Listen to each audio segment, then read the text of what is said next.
Bismillahirrahmanirrahim. Assalamualaikum warahmatullahi wabarakatuh. Berjumpa dengan saya Ustadz Awwaluddin Azmi. Saya akan mengambil mata pelajaran pendidikan Pancasila dan kewarganegaraan. Pada pertemuan ini kita akan membahas tentang norma dalam mewujudkan keadilan. Ada sebuah pepatah yang menyatakan bahwa di mana bumi dipijak, di sana langit dijunjung.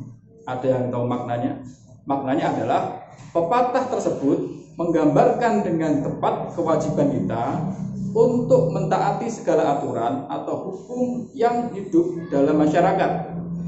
Dengan mentaati hukum tersebut, tercipta suatu kehidupan yang aman, tertib, tentram, dan juga damai. Sebagai contoh, misalnya saat kita membuang sampah sembarangan, maka itu bertentangan dengan norma. Nah, maka saat kita ada aturan untuk tidak membuang sampah dan kita membuang sampah pada tempatnya, berarti kita mengikuti hukum supaya tercipta ketertiban, kenyamanan bagi masyarakat. Pengertian norma. Norma adalah kaidah hidup yang mempengaruhi tingkah laku manusia dalam hidup bermasyarakat. Norma juga bisa diartikan aturan atau ketentuan yang mengatur kehidupan warga masyarakat dalam dipakai untuk panduan, tatanan, dan juga pengendalian tingkah laku. Nah, sebagai contoh ada aturan tentang ganjil genap. Nah, ini ganjil genap itu adalah apa tujuannya? Mengurangi polusi atau pencemaran udara misalnya di kota Jakarta. Dengan adanya aturan ganjil genap, masyarakat diminta untuk mematuhi aturan tersebut. Nah, itu adalah salah satu kunci dari pengertian norma. Contoh dari norma berupa panduan atau tatanan untuk mengendalikan tingkah laku, supaya tercipta ketentraman, kenyamanan bagi masyarakat. Nah, kemudian saya akan menjelaskan tentang ciri-ciri norma. Yang pertama, norma merupakan hasil kesepakatan bersama. Sebagai contoh, masyarakat biasanya punya kebiasaan-kebiasaan yang itu merupakan sesuatu yang terulang. Kegiatannya yang sama, kemudian untuk mencapai tujuan tertentu. Nah, ciri norma adalah merupakan hasil kesepakatan bersama. Karena merupakan kesepakatan bersama, maka norma harus ditaati. Yang kedua, tertulis dan tidak tertulis. Norma resmi biasanya terbentuk secara tertulis seperti norma hukum. Namun ada juga norma yang tidak tertulis seperti adat istiadat atau norma kebiasaan. Kemudian yang ketiga ada sanksi. Nah, setiap norma biasanya memiliki hukuman atau berupa sanksi bagi pelanggarnya. Sanksi tegas biasanya ada pada norma hukum seperti dalam bentuk denda atau kurungan penjara dan sebagainya. Kemudian ada yang keempat adalah ciri-ciri norma bersifat dinamis. Artinya norma atau aturan itu menyesuaikan dengan perkembangan di dalam masyarakat. Selanjutnya kita akan membahas tentang macam-macam norma. Ada yang tahu ada norma itu bentuknya apa saja? Yang pertama kita berbicara tentang norma kesusilaan. Apakah itu norma kesusilaan? Norma kesusilaan adalah suatu peraturan hidup yang berkenaan dengan bisikan kolbu atau bisikan dari suara hati manusia. Jadi bisikan dari suara hati sanubari manusia yang paling dalam. Nah, sebagai contoh daripada penerapan norma kesusilaan yang tidak sesuai, yang tidak sesuai adalah mencontek.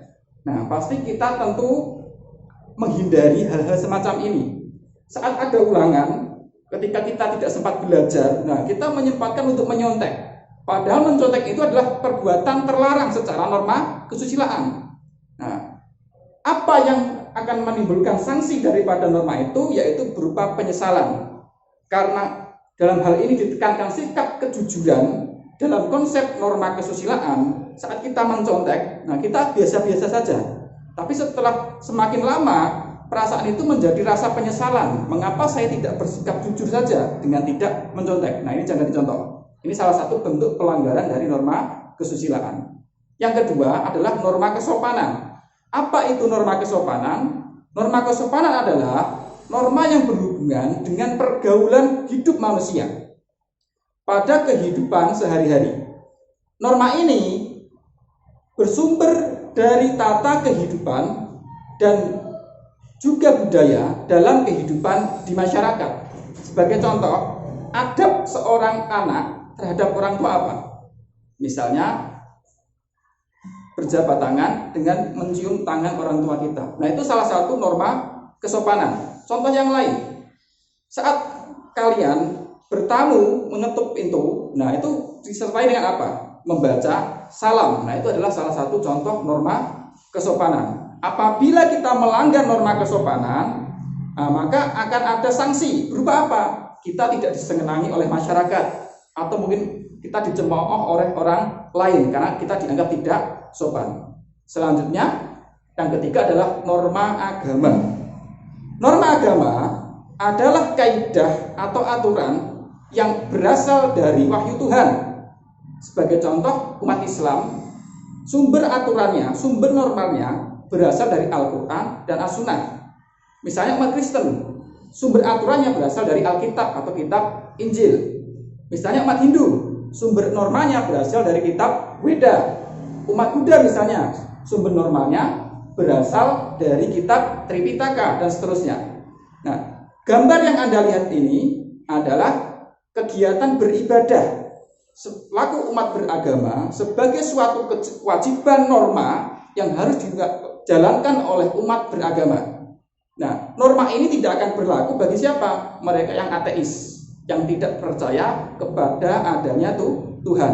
Sanksi bagi pelanggar norma ini adalah, yang pertama adalah tentu saja kalau kita melanggar aturan agama, norma agama, kita akan mendapatkan dosa. Dan kelak di akhirat kita naudzubillah mendapatkan siksa di neraka, dan itu jangan sampai terjadi. Nah, supaya norma sanksi dari norma ini tidak berlaku pada kita, maka kita harus mentaati norma agama. Selanjutnya yang terakhir adalah norma hukum, yaitu suatu peraturan mengenai tingkah laku manusia dalam pergaulan masyarakat yang dibuat oleh badan-badan resmi negara atau pemerintah. Sifatnya memaksa sehingga perintah dan larangannya akan ditaati oleh masyarakat.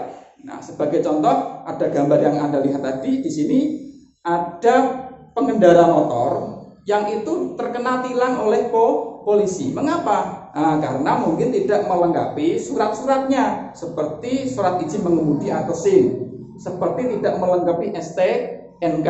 Nah, jadi norma hukum ini sifatnya ada perintah, adalah larangan.